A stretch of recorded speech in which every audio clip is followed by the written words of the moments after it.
आप सभी को राधे राधे। बोलिए जय श्री राधे कृष्णा। आइए सुनते हैं गर्भ गीता। श्री कृष्ण भगवान जी का वचन है कि जो प्राणी इस गर्भ का सद्भावना से विचार मनन करता है वह पुरुष फिर गर्भवास में नहीं आता। अर्जुन ने कहा, हे कृष्ण भगवान, यह प्राणी जो गर्भ विषय आता है सो किस दोष को करके आता है? हे प्रभु जी, यह जन्मता है तब इसको जरा आदि रोग लगते हैं, फिर मृत्यु होती है। हे स्वामी, वह कौन सा कर्म है जिसके करने से प्राणी जन्म मरण से रहित होवे? श्री भगवान बोले, हे अर्जुन, यह मनुष्य जो है सो अंधा व मूर्ख है, जो संसार के साथ प्रीति करता है। यह पदार्थ मैंने पाया और वह मैं पाऊंगा, ऐसी चिंता इस प्राणी के मन में उतरती नहीं। 8 पहर माया को ही मांगता है। इन बातों को करके वह बार बार जन्मता और मरता है। वह गर्भ विषय दुख पाता रहता है। अर्जुन ने कहा, हे श्री कृष्ण भगवान, यह मन मस्त हाथी की नाई है, तृष्णा इसकी शक्ति है। यह मन तो 5 के वश में है।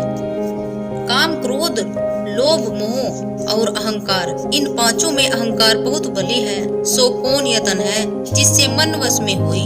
श्री कृष्ण भगवान बोले, हे अर्जुन, यह मन निश्चय ही हाथी की नाई है, तृष्णा इसकी शक्ति है। मन 5 के वश में है, अहंकार इनमें श्रेष्ठ है। हे अर्जुन, हाथी जैसे कुंडा के वश में होता है, वैसे ही मन रूपी हाथी को वश में करने के लिए ज्ञान रूपी अंकुश है। अहंकार करने से यह जीव नरक में पड़ता है। अर्जुन ने कहा, हे भगवान, जो एक तुम्हारे नाम के लिए वनखंडों में फिरते हैं, एक वैरागी हुए हैं, एक धर्म करते हैं, इनको कैसे जाने? जो वैष्णव है वे कौन है? श्री भगवान बोले, हे अर्जुन, एक मेरे ही नाम के लिए वनों में फिरते हैं, वे सन्यासी कहलाते हैं। एक सिर पर जटा बांधते हैं, एक अंग में भस्म लगाते हैं, उनमें हम नहीं, क्योंकि इनमें अहंकार है, इससे मेरा दर्शन दुर्लभ है। अर्जुन ने कहा, हे भगवान, वह कौन सा पाप है जिससे स्त्री की मृत्यु हो जाती है? वह कौन सा पाप है जिससे पुत्र मर जाता है? और नपुंसक कौन पाप से होते हैं? श्री भगवान बोले, हे अर्जुन, जो किसी से कर्ज लेता है और देता नहीं, इस पाप से औरत मरती है। और जो किसी की अमानत रखी हुई पचा लेता है, उसके पुत्र मर जाते हैं। जो किसी का कार्य किसी के गोचर आए पड़े और वह जबानी कहे कि मैं तेरा यह कार्य सबसे पहले कर दूंगा, तब समय आने उसका कार्य न करे, इस पाप से नपुंसक होता है। ये बड़े पाप हैं। अर्जुन ने कहा, हे भगवान, कौन पाप से मनुष्य सदैव रोगी रहता है? किस पाप से गधे का जन्म पाता है? स्त्री का जन्म टट्टू का जन्म क्यों कर पाता है? और बिल्ली का जन्म किस प्रकार से होता है?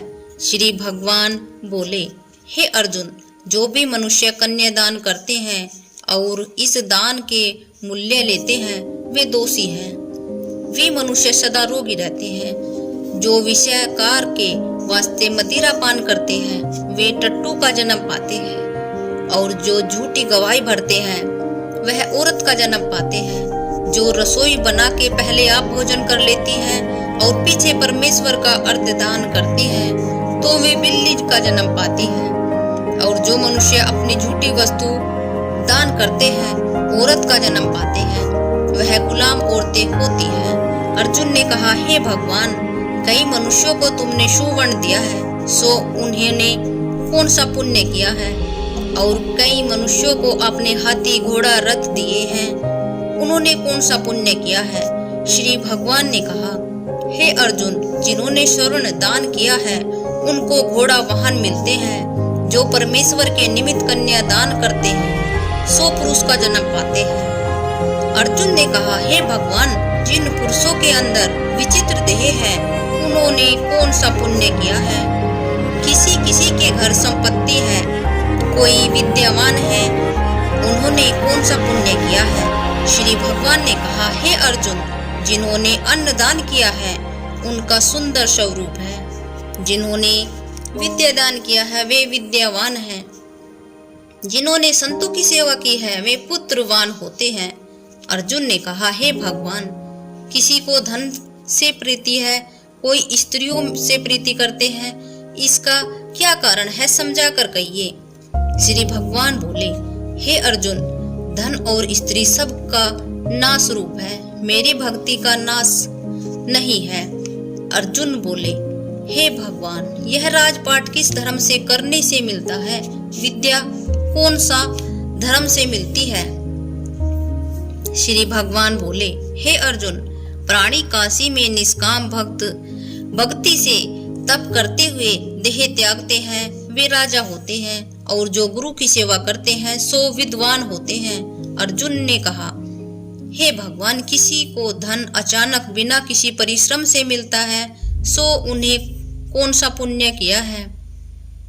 श्री भगवान बोले, हे अर्जुन, जिन्होंने गुप्त दान किया है उनको धन अचानक मिलता है। जिसने परमेश्वर का कार्य और पराया कार्य संवारा है, वे मनुष्य रोग से रहित होते हैं।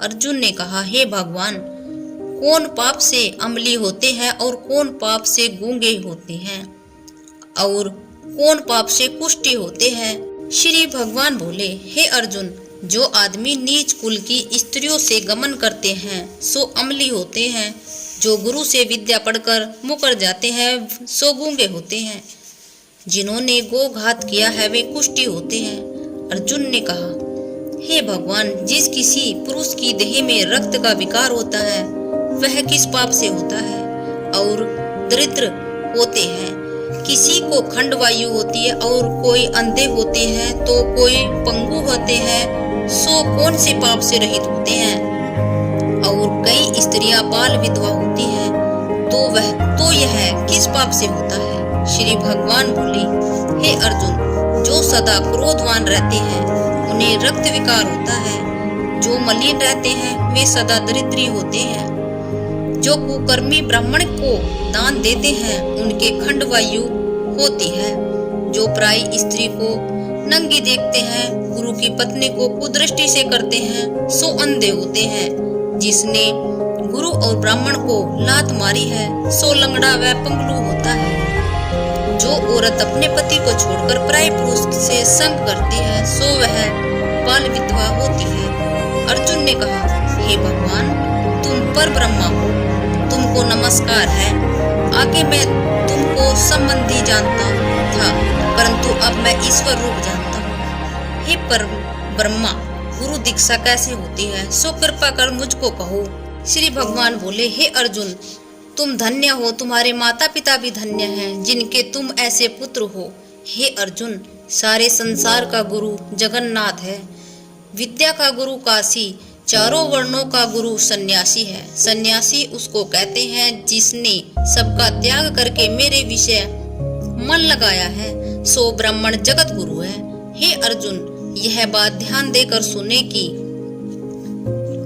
गुरु कैसा करे, जिसने सब इंद्रियां जीती हो, जिसको सब संसार ईश्वर में नजर आता हो और सब जगत से उदास हो।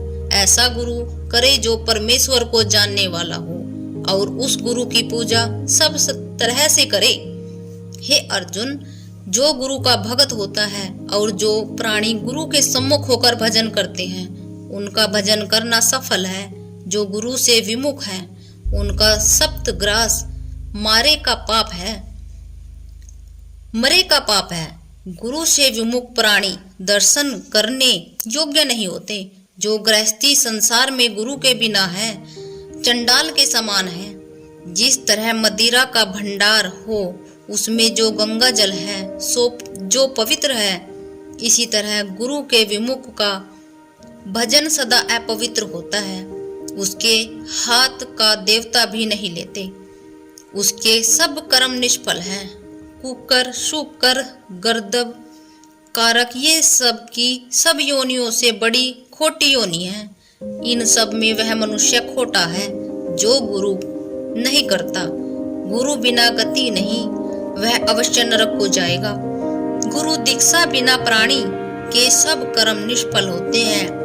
हे अर्जुन, जैसे चारों वर्णों को मेरे भक्ति करना योग्य है, वैसे ही गुरु धार के गुरु की भक्ति करना योग्य है। जैसे गंगा नदी में उत्तम है, जैसे गंगा नदियों में उत्तम है, सब व्रतों में एकादशी का व्रत श्रेष्ठ है, वैसे ही हे अर्जुन शुभ कर्मों में गुरु सेवा उत्तम है।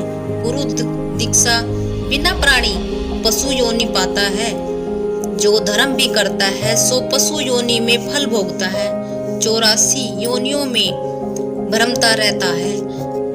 अर्जुन ने कहा, हे श्री कृष्ण भगवान, गुरु दीक्षा क्या वस्तु है? श्री भगवान बोले, हे अर्जुन, धन्य जन्म है उसका जिसने यह प्रसन्न किया है। तू धन्य है। गुरु दीक्षा के 2 अक्षर हैं, हरि ओम। इन अक्षरों को गुरु कहता है। यह चारों वर्णों को अपनाना श्रेष्ठ है। हे अर्जुन, जो गुरु की सेवा करता है उस पर मेरी प्रसन्नता है। वह 84 से छूट जाएगा, जन्म मरण से रहित हो नरक नहीं भोगता। जो प्राणी गुरु की सेवा नहीं करता वह 3.5 करोड़ वर्ष तक नरक भोगता है। जो गुरु की सेवा करता है उसको कोई अश्वमेध यज्ञ के पुण्य का फल मिलता है। गुरु की सेवा मेरी सेवा है। हे अर्जुन, हमारे तुम्हारे संवाद को जो प्राणी पढ़े और सुने सो गर्भ के दुख से बचेंगे, उनकी 84 कट जाएगी। इसी से इस पाठ का नाम गर्भ गीता है। श्री कृष्ण भगवान जी के मुख से अर्जुन ने श्रवण किया है। गुरु दीक्षा लेना उत्तम कर्म है। उसका फल यह है कि नरक की 84 से जीव बचा रहता है। भगवान बहुत प्रसन्न होते हैं। बोलिए जय श्री राधे कृष्णा। अभी हमने सुना है श्री गर्भ गीता, जो कि संपूर्ण हुआ। आप सभी को कैसा लगा? बोलिए सभी को राधे राधे।